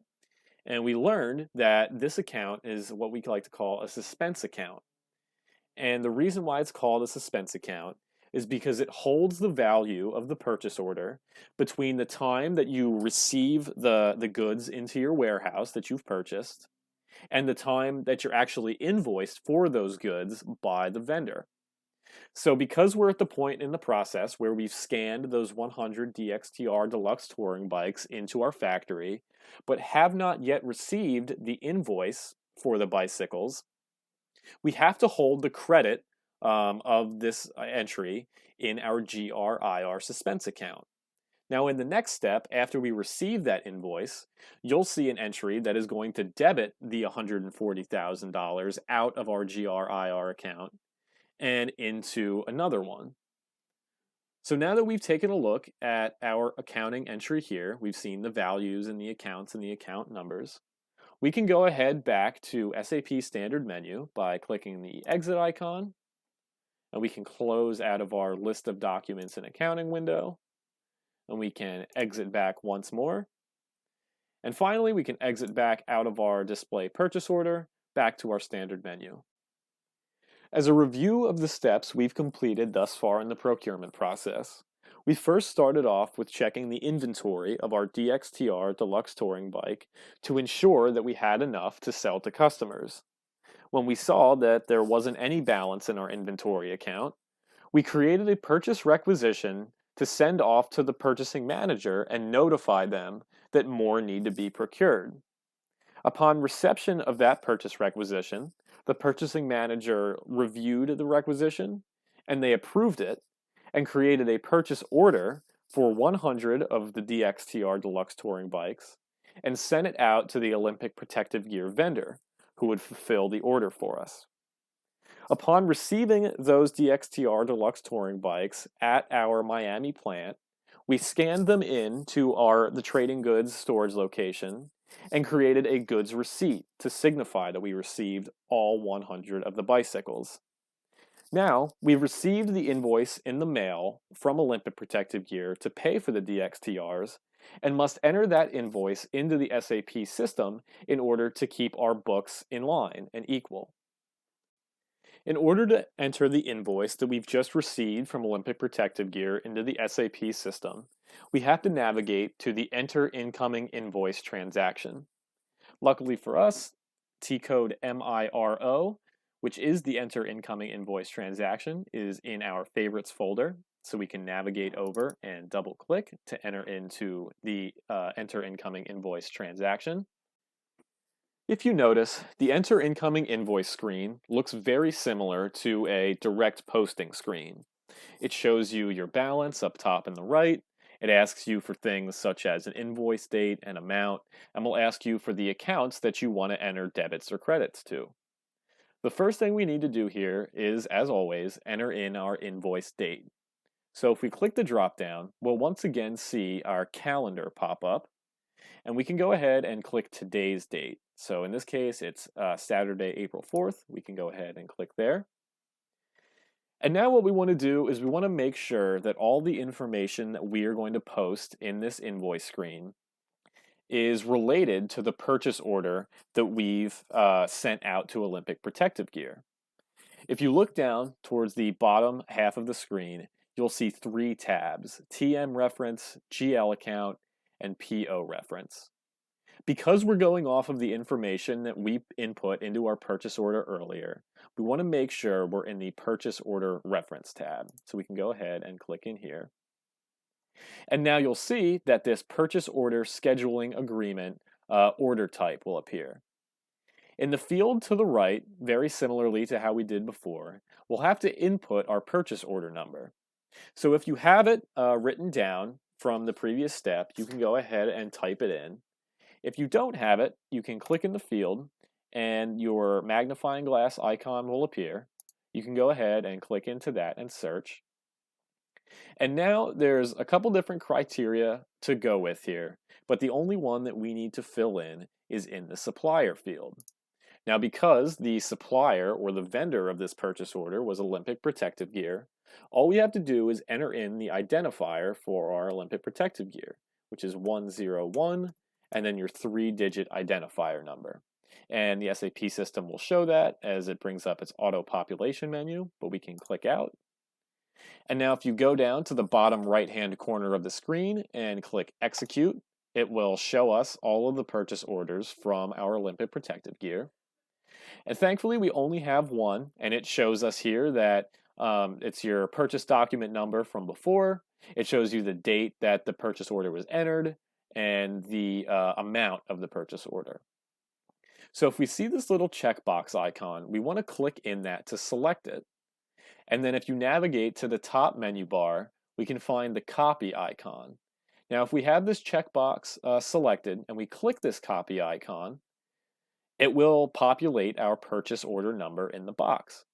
So to register that into the SAP system, we can just hit the Enter key on our keyboard, and it will populate all the information that was stored in our purchase order. So as you can see, the full vendor information for Olympic Protective Gear will pop up. It gives you their mailing address, their city, state, zip code, and it also brings up the balance from the purchase order. So if you notice, there is a minus sign next to this balance, which signifies a credit. And what this is showing is the current balance in our GRIR account. So if you remember, the amount that's in the GRIR account will be removed once this invoice has been received. So now there's a $140,000 credit in that GRIR account, but as soon as we enter the amount of this invoice in and post it, that credit will be removed from the GRIR account and will be then added into the Olympic Protective Gear subsidiary account payable. So if we go over to the amount field here, we're going to type in the full amount of the invoice, which is $140,000. So once we have this entered in, we can go ahead and click Enter one more time on our keyboard, and we scroll back up top, and we see that that balance has now been brought down to 0. So everything looks good. Our balance is at 0. All the information is populated in from our purchase order, and the full amount is to be moved into the Olympic Protective Gear subsidiary account payable. Before we post this, if we'd like to see what the accounting entry is going to look like, we can navigate to the top menu bar and find the Simulate icon. If we click on this, it'll bring up a window that shows us briefly what this entry looks like. So as you can see on the top, this GL account, 3 followed by 5 zeros, is the subsidiary account payable for our Olympic Protective Gear. And as I had noted on, that account is being credited for the full amount of the purchase order, $140,000. Now on the flip side of this entry, that $140,000 is being debited to remove it from the goods receipt invoice receipt account because this invoice has been entered into the system. So we can click the X here and close out of this. And now that we've confirmed that all this information is correct, we can navigate to the bottom right-hand corner of the screen to our Post icon, and we can click on this to post it to the ledger. Now, if you look at the confirmation message you receive, you'll see that it tells you document number has been created, but it is blocked for payment. Now, just as with the other document numbers, you can go ahead and write this one down to have it on hand, on paper. And this comes into handy where it says blocked for payment because now it says it's been successfully moved to the subsidiary account payable and is now eligible for you to pay the account payable off with cash or whichever measure you like, whichever method you like. So after everything is done here, we can click on the exit icon to navigate back to SAP Standard Menu and on to the final step of paying off the invoice. Before we can move on to the final payment of the invoice, we want to go back to our process as we've done in previous steps, which is to check the inventory, check the balance in our Olympic Protective Gear subsidiary account payable, and check the status of the three-way match and the accounting entries that have been posted. So first of which, if we go back to MMBE, the stock overview, we can click in. And if your material has not been pre-populated, you can go ahead and enter it in with the material identifier, the plant identifier, the storage location identifier. Good. And we can go ahead to the bottom right-hand corner and execute this inventory report. And we can see, as before, nothing's changed. We still have 100 of these DXTR Deluxe Touring Bikes in our Miami plant in the trading goods storage location. So we can go back to Standard Menu by clicking the exit icon. Now to check the balance in our Olympic Protective Gear subsidiary account payable, we can navigate over to the Vendor Balance Display T-code and double-click to enter. Now you may have to re-enter your vendor identifier, and if you do, go ahead and enter that in, along with the company code and the fiscal year if that isn't already filled out for you. And once these three fields are populated, you can navigate down to the execute icon in the bottom right-hand corner and click on it to execute the balance report. And you can see that we no longer get that message that we had in previous steps where it said no data could be read, because now there is indeed a balance in the Olympic Protective Gear subsidiary account payable. If you scroll down a little bit to this little spreadsheet-esque grid, you can see that in the fourth period, which means April, because April is the fourth month of the year, a credit of $140,000 was entered into the Olympic Protective Gear subsidiary account payable. And this comes from the previous step. We entered in that invoice and we took the $140,000 amount out of our GRIR account and we moved it into the subsidiary payable. So now that it's here, we can tell that because there is no debit, it has yet to be paid off, which is what we'll be doing in the next step. So the reason why you don't see any values up in these other periods, 1, 2, 3, is because, as I noted on, each of these periods signifies the month of the year. So because this transaction was entered in April, it will show up in this fourth period line item, and no entries have been made in January, February, or in March, so there will be no data to show here. So now we want to go and check on the status of the three-way match of our purchase order, as well as take a look at some of the accounting entries. So we can exit back to our SAP standard menu by clicking the exit icon in the top right-hand corner and clicking it once more. Finally, we want to navigate to the display purchase order transaction to view the status of both our three-way match of our purchase order, as well as some of the accounting entries that have been completed and posted. So if we navigate over to display purchase order, we can double click. And this brings us to our standard display standard purchase order screen. In this screen, you'll see that the material data section at the bottom here is open by default, and we're in the Purchase Order History tab. So if we scroll down a little bit, we can see that now, as opposed to before the invoice step, where there was only one entry displayed, there are now two entries displayed that both affect our GRIR account. So while this was the entry before from our goods receipt that debited our inventory and credited the GRIR account to hold our $140,000 in suspense, the second entry that credited our subsidiary account payable and debited the GRIR account is also shown. So to enter into the second entry, we can go ahead and double click on this material document number, and it will bring up a screen very similar to what we saw in the previous invoice step. To view the accounting entry that was associated with the invoice step in a more ledger-friendly format, we can navigate up to the top menu bar to the Follow on Documents icon. And once we're there, we can click on it. Now, what this is going to do is it's going to bring up, as I had said, the more general ledger-friendly view of the entry. And as we can see, it shows us account numbers here as well as amounts. And it is debiting our GRIR account for the full value of $140,000 and then putting it by way of credit into our Olympic Protective Gear subsidiary account payable. And if you notice, the account number for that subsidiary payable is 101089. It's the same identifier as the vendor themselves. So after we're done looking at this, we can go ahead and click the exit icon to navigate back to the display purchase order screen. And now we're done checking the purchase order history and the entries.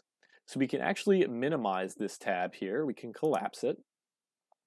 And we can scroll all the way back up to the top of the header section. We can expand the header section by clicking the icon, and we can examine the changes to the three-way match.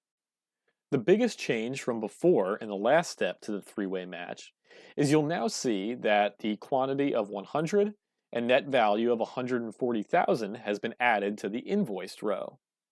And this is to signify that now we've ordered 100 DXTR Deluxe Touring Bikes at a net value of 140,000. Those same 100 DXTR Deluxe Touring Bikes have been delivered to our Miami plant. And now we've successfully received and entered into the SAP system the invoice for those 100 DXTR Deluxe Touring Bikes. So here you see the completed three-way match. It shows that the amount that we ordered matches the amount that was delivered to the warehouse, and that matches the amount that we've been invoiced for. So now that we've completed checking up on the status of our accounting entries and our three-way match, we can navigate back to the SAP standard menu and head to the next step, which is to pay off the invoice sent by Olympic Protective Gear. So we can click the exit icon, and this will take us back to SAP's standard menu. The final step in the procurement process is to pay off the invoice we received from Olympic Protective Gear in cash.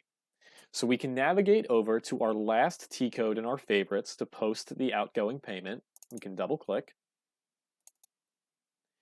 And this will take us into the post outgoing payment transaction screen. Now, although the post outgoing payment screen does have a lot of different data entry fields in it, there are only a few that we need to keep an eye on and enter data in order to successfully pay off this invoice. So, as with any entry into the ledger into SAP, the thing that always comes first is a document date. So if we click in the document date field and click on the drop-down icon, we can find our calendar and enter in today's date. So if we go down a couple fields, we can navigate to the reference field. Because we're paying off this outgoing payment, this invoice in cash, there needs to be a reference associated with it. And because we procured bicycles and we're later planning on selling these bicycles to customers, this transaction can be considered an operating transaction. We're doing what we're in business to do. We're buying and selling bicycles.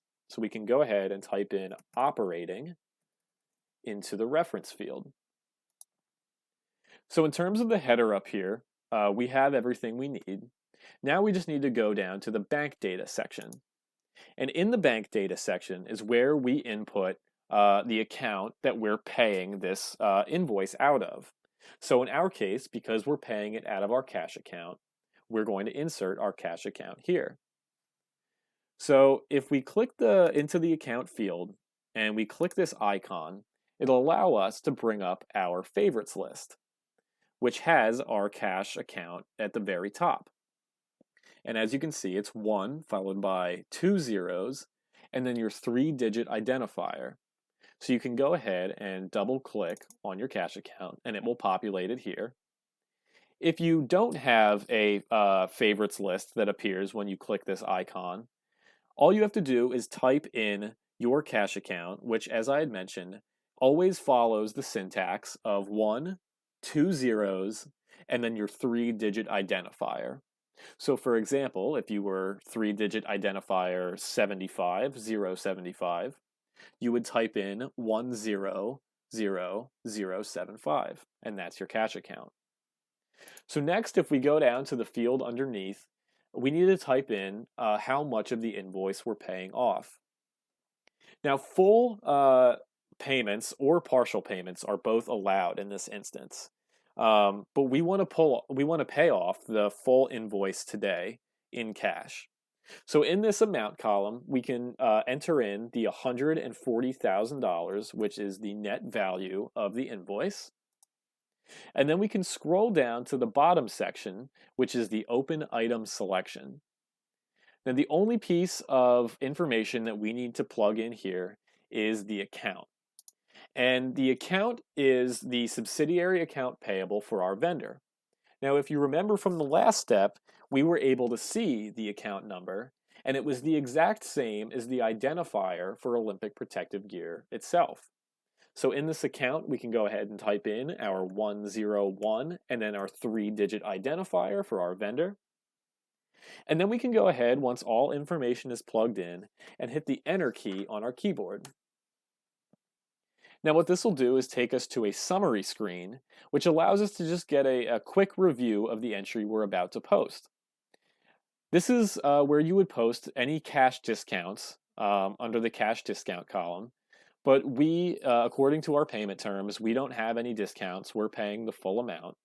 And you can see that in this section under processing status. It's going to show you the amount entered and the amount assigned. And because these two values are the same, it means that we're paying off this full invoice today. If we were only paying half, the amount entered may only show $70,000 as opposed to $140,000. And you can tell we're paying off the full invoice because the not assigned field shows a net balance of $0.00. So once we have all this summary information reviewed and approved, we can go down to the bottom right-hand corner and click the post icon to successfully post this to our general ledger. And what you'll see is you'll get a confirmation message similar to before, where it tells you that your document was posted in your company code, which again is your ledger. Now this document you can go ahead and write down just so we have all of our identification numbers for our documents on paper. And once you have that written down, we can exit back to standard menu by clicking the exit icon in the top right-hand corner of the screen. If you get this exit editing window that appears, if it asks you if you want to exit editing, since we've posted and saved everything, we can go ahead and click yes, and you will be brought back to SAP standard menu. Now that we've paid off the invoice that we received from Olympic Protective Gear, we've successfully completed all of the steps of the procurement process within SAP. However, Global Bike Incorporated CEO Art Vandelay has just reached out to us and asked us to provide him with a few pieces of evidence produced by the procurement process to show him, to prove that the SAP system transacted the procurement process correctly. Now, the first of these pieces of evidence that he's requested is the accounting entry that displays the successful payment of the invoice. In order to navigate to the transaction that will allow us to display the entry created by the successful payment of the invoice, we will have to use a method called menu mapping. Menu mapping is the long way, or the alternative to using T-codes, to navigate to a particular transaction within the SAP system. Now, the way to menu map is to follow the paths created by these different nodes pictured down here under SAP menu. Now, it's all pretty intuitive in terms of guiding you to what transaction you're looking for. So if we think we're trying to navigate to an accounting transaction, it would be located within the accounting node. So we can click the arrow icon located to the left, and we'll be presented with a few more menu options. Now, if we look at all these and we think about what kind of entry this was, which was the payment of an invoice, that's considered a financial accounting concept. So we can click the arrow icon to the left of the financial accounting node, and we'll be brought with a few more options. Now, because this invoice entry was entered into the general ledger, we will want to click the arrow icon to the left of general ledger to view some of the menu options underneath the ledger. And lastly, because we're trying to identify a specific document, we'll want to open up the document node to view the options that are presented to us. Now here there are a few different options, but the one we're looking for is this FB03, which is display. So if we double click this option, we'll be brought to the display document transaction screen. In the display document transaction screen, some of the key organizational structure that we need to input may already be defaulted for you based off of the document that was last entered into the SAP ledger, which was the document from the payment of the invoice.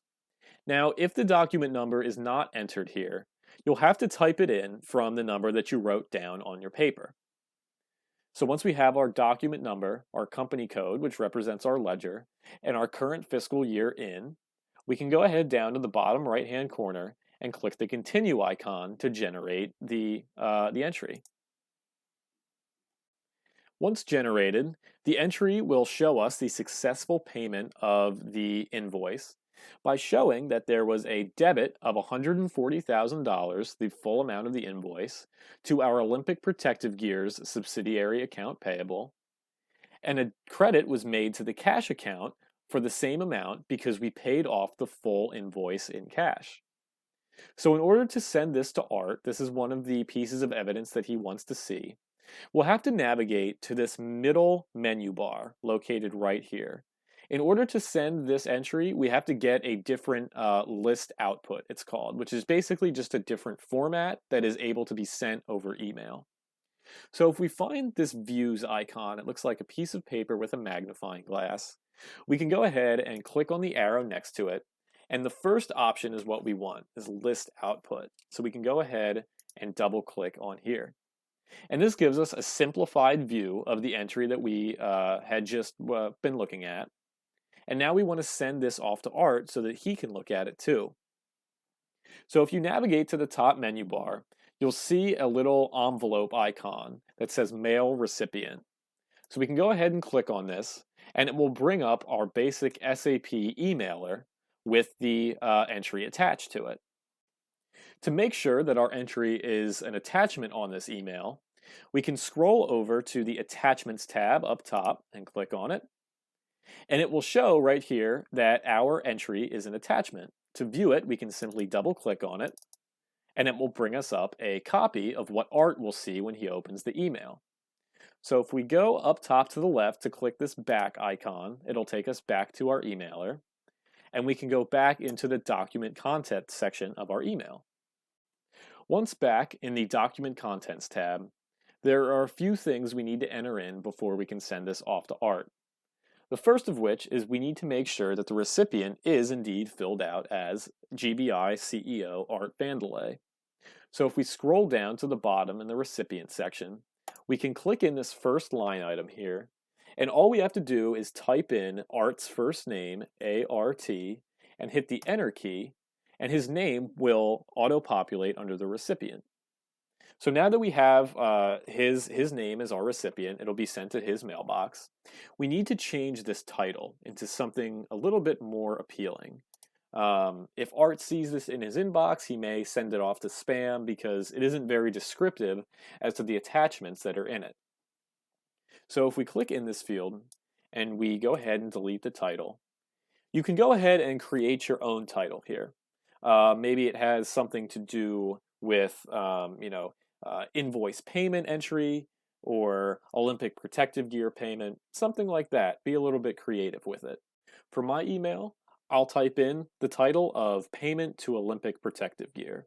Payment to Olympic Protective Gear. This is a good way of showing Art exactly what he wants to see, which is the entry to exhibit the successful payment of the invoice. Here again is another place where you need to get a little bit creative in the types of things that you're going to say to Art. So for the example of this email, I'll type in a simple one-sentence summary, but just know that in yours it should be 3 to 4 sentences and a lot more descriptive in terms of what's attached to this email and what exactly it means for GBI. So now that we have our document contents typed in, our summary, we have our title set up, we have our recipient sent as Art Vandelay, and we've confirmed that our entry is attached to the email. To send this off to Art, all we have to do is navigate to the top menu bar and once again find the envelope icon where it says send and simply click on it and it will be sent off to Art's inbox. So from this point, we can go ahead back to standard menu by clicking the exit icon and clicking it once more. And now we're back at SAP standard menu. So in order to condense all of these options back to the original so we don't have to keep scrolling up and down, if you navigate to the top menu bar and you find this SAP menu icon all the way to the left, just click on it and it will bring everything back to how it looked in the first place. The second piece of evidence that Art Vandelay has asked us for is the three-way match. He wants to make sure that what's going to get shown to the auditors clears all of the criteria set up so that the amount of the DXTR Deluxe Touring bikes that we ordered matches the amount that was delivered to our Miami plant, and that matches the amount that we were invoiced for by Olympic Protective Gear. So in order to get to our three-way match, we can follow the same method we did before. We navigate over to our Display Purchase Order T-code, and we can double-click, and it'll bring up our three-way match in our Status tab from before. Now, there haven't been any changes to this three-way match. It still shows that the amount ordered matches the amount delivered, matches the amount that we've been invoiced for. But now we need to send this to Art so that he can see that the three-way match checks out as well. In order to do this, we need to navigate to the very top left corner of the screen and find this little call-out icon that says Services for Object. If we click this arrow, we can find a couple different options. And we see the one that says Send, and we go over where it says Send Object with Note. And this is the option that we want. So we can go ahead and click on it. And this will once again open up our SAP emailer. Once in our SAP emailer, we'll follow the same process that we just used to send the email to Art with the accounting entry attached, where we'll first navigate over to the Attachments tab and check to see that our three-way match is attached. So if we double click on this, it will actually bring up an interactive version of the display purchase order transaction so that Art can go in and play around a little bit with the purchase order and make sure that maybe some other boxes are checked in addition to the three-way match. So to go back to the SAP emailer, we can click the back icon up here in the top left. And now we can navigate back to the Document Contents tab. Once we're back in Document Contents, we need to, of course, add Art as the recipient. So we can once again go ahead and type in Art's first name and hit the Enter key, and his name will populate in the recipient section. And now if we go up top, we really have to change this title to something that tells Art not a series of numbers, but instead what exactly is in this email. So again, you'll use your creative skills. You'll have to come up with a title on your own. But I will create an example title just for the purpose of our session. As you can see, the title I've composed for this email is Three-Way Match for Deluxe Touring Bike Order. But I want you to use your creative skills to compose a different title. One that is descriptive and that is going to show Art in his inbox exactly what is contained within the email. So once you have that, we can go down, and the last thing we need is a 3 to 4 sentence summary in the document contents section of the email. Now here again is where you should use your creative skills and form an analysis of this three-way match and the purchase order that tells Art things like, what does the three-way match mean? Would this purchase order based on the three-way match, pass an audit if an auditor were to come in and take a look at it. So considering ideas like that, I want you to type your own 3 to 4 sentence summary, just as we had done before with the accounting entry, and then we can send it off to Art. I'll show you one as an example, but I encourage you to create your own. After you're done typing, you'll see we have the completed elements of the email. We have a title. We have our 3 to 4 sentence summary, which I left mine ambiguous on purpose so that you would go into a little bit more detail. And we have our recipient listed as Art Vandelay. So once we have all this information completed in our emailer, we can navigate to the bottom menu bar and find the envelope icon to send it. And once we've located it, we can click on it, and it will be sent off to Art. So at this point, we can exit back to our SAP standard menu by clicking the exit icon in the top right-hand corner of the screen. With the sending of our second email to GBI CEO Art Vandelay, we've successfully completed all of the tasks set out on our agenda for the procurement process. Now, as a quick review, starting from the beginning, we checked the inventory of our DXTR Deluxe Touring Bike to make sure that we had enough in stock to sell to customers. We realized that we didn't have any in stock, and thusly we created a purchase requisition, which would be sent to the purchasing manager to inform them that we need to procure more deluxe touring bikes in order to sell them to customers.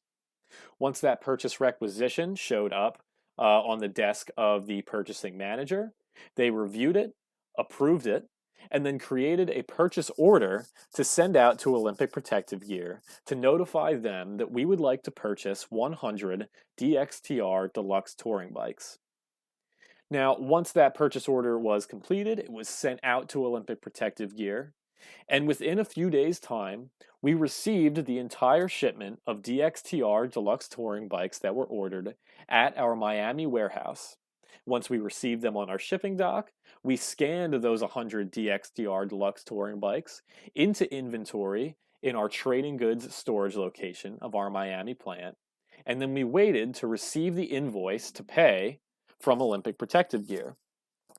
Once that invoice was received, we entered it into the SAP system and entered a credit into the subsidiary account payable of Olympic Protective Gear. And with the last step, we successfully paid off the entire invoice sent to us by Olympic Protective Gear for 100 DXTR Deluxe Touring Bikes, and thusly completed the procurement process. I'd like to thank you for joining me today as we completed the SAP procurement process session. In the beginning, we learned a little bit about the conceptual framework of the procurement process and what some of the different terms and functions mean. And then we carried it forward, logged into SAP on our own, and completed the procurement process step by step.